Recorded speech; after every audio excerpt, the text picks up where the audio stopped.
Hey, real writers, it's Chris here.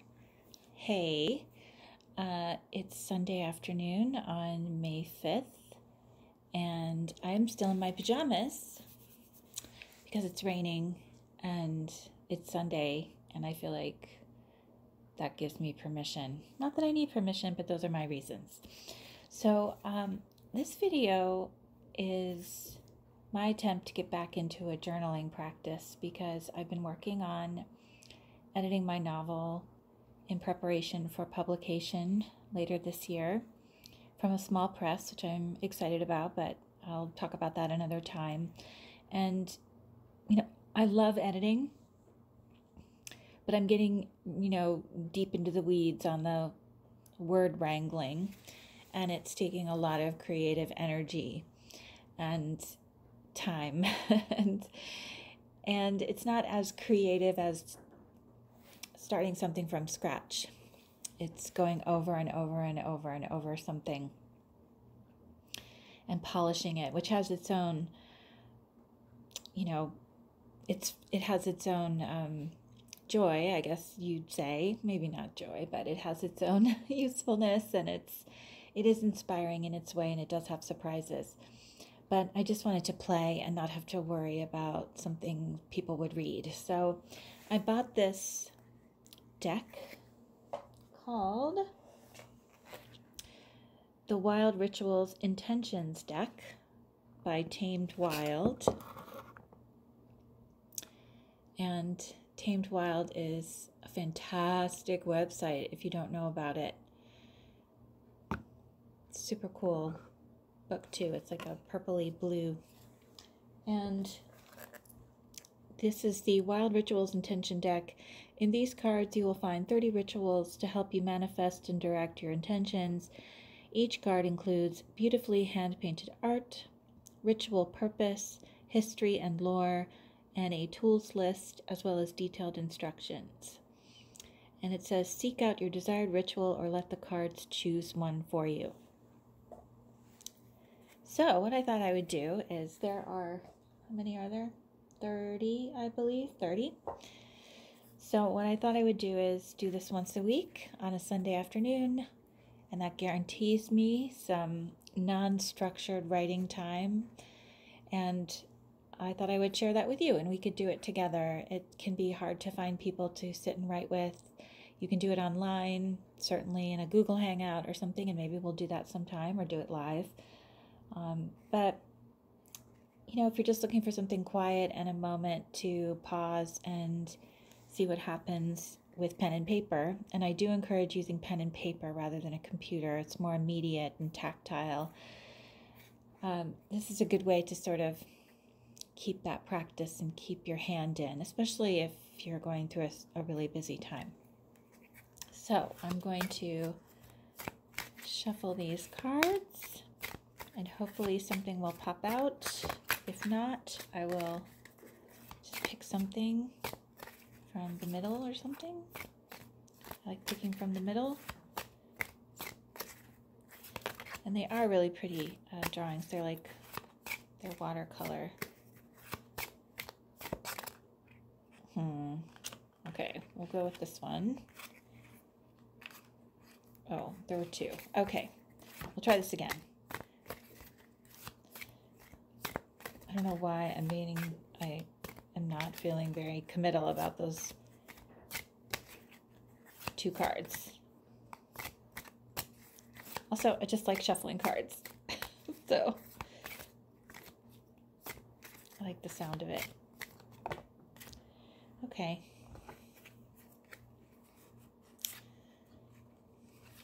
Let's pick.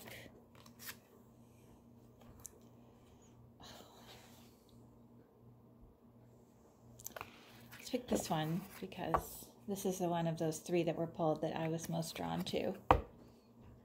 And because it says calm, it's the card for calm.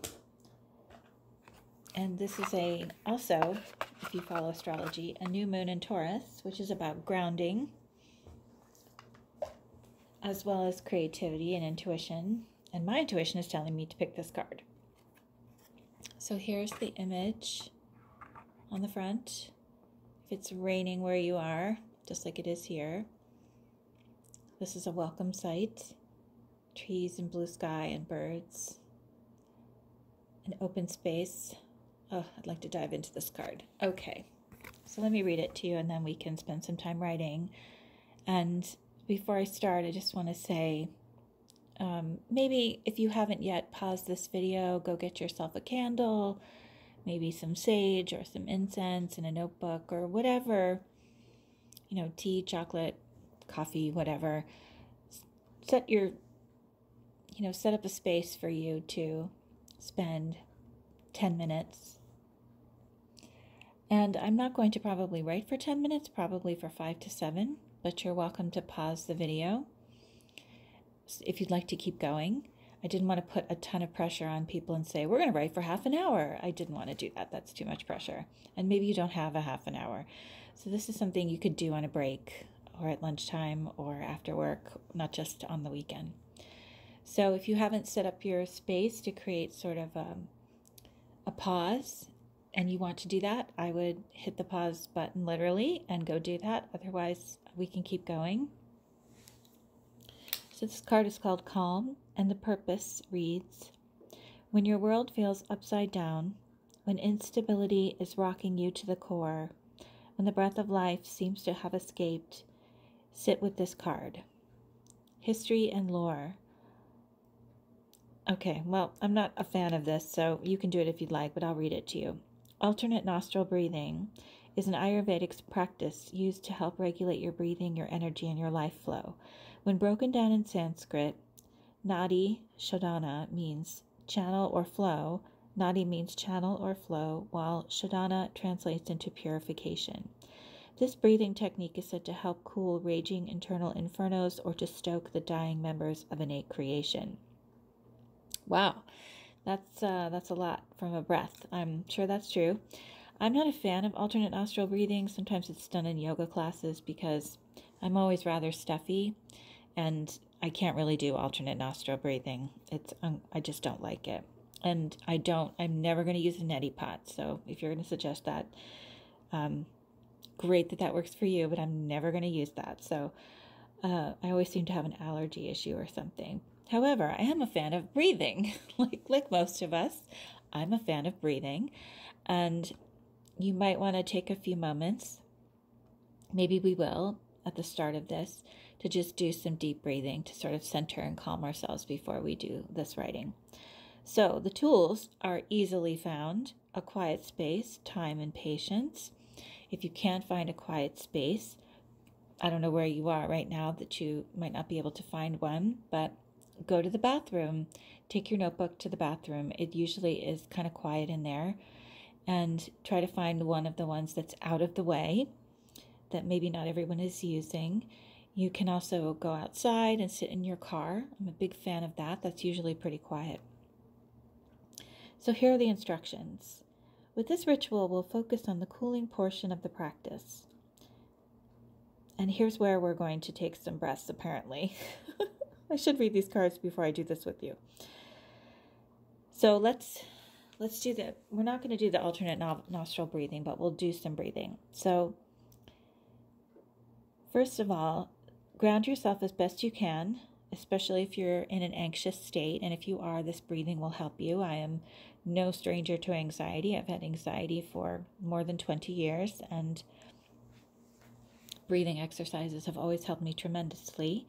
So find a comfortable position and sit on the floor or in a chair with a straight back and focus on your breathing. The best breathing to do is belly breathing. So if you struggle with that or you're not sure how to do that, the easiest way to do that is to sit down, I'm going to show you here, put your elbow on your knee and lean forward, put them on both of your knees like this, but it's going to block the screen, and lean forward, and that will automatically mean that when you take a deep breath, it's going to come through your abdomen. It's going to be diaphragmatic versus, it's coming from your diaphragm versus your chest. So let's just pause for a moment and take 5 deep breaths. And you can count to yourself. I won't count for you. We'll just take a few moments.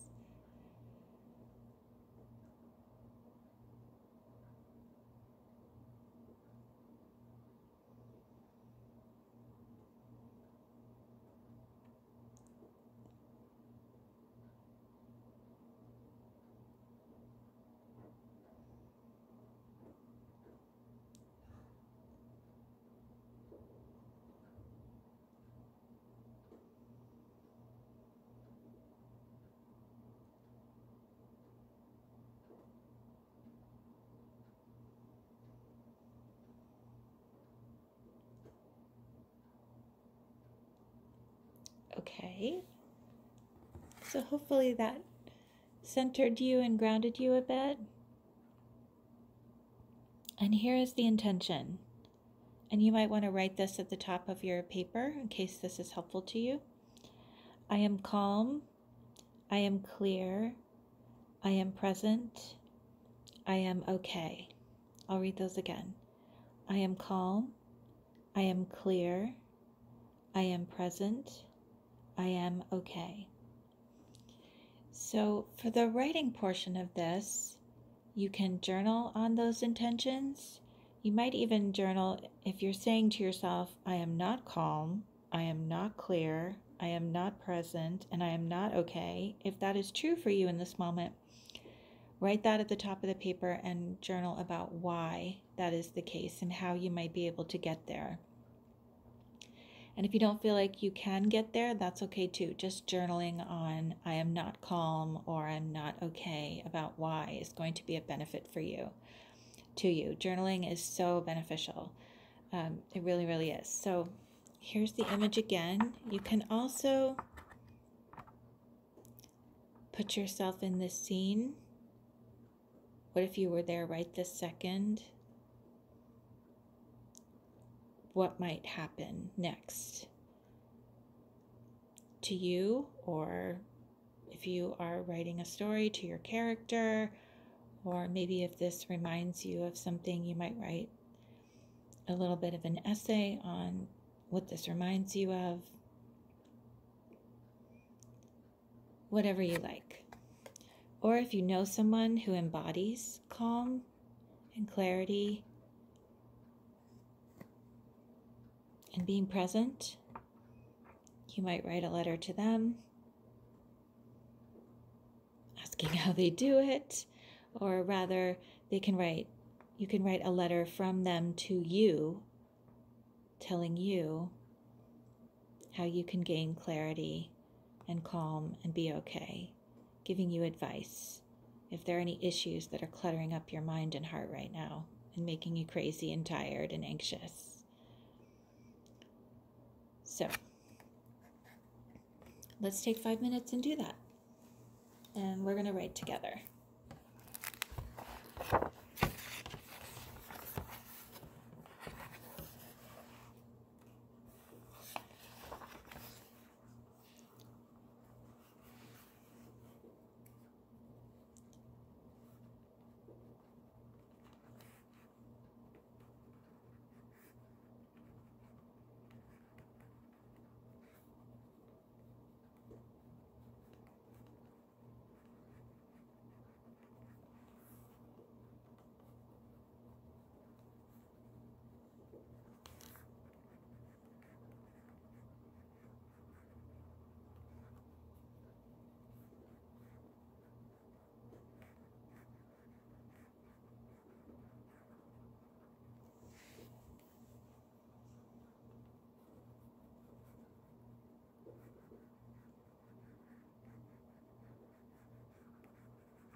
So that's it for me, but you're welcome to pause this and keep going.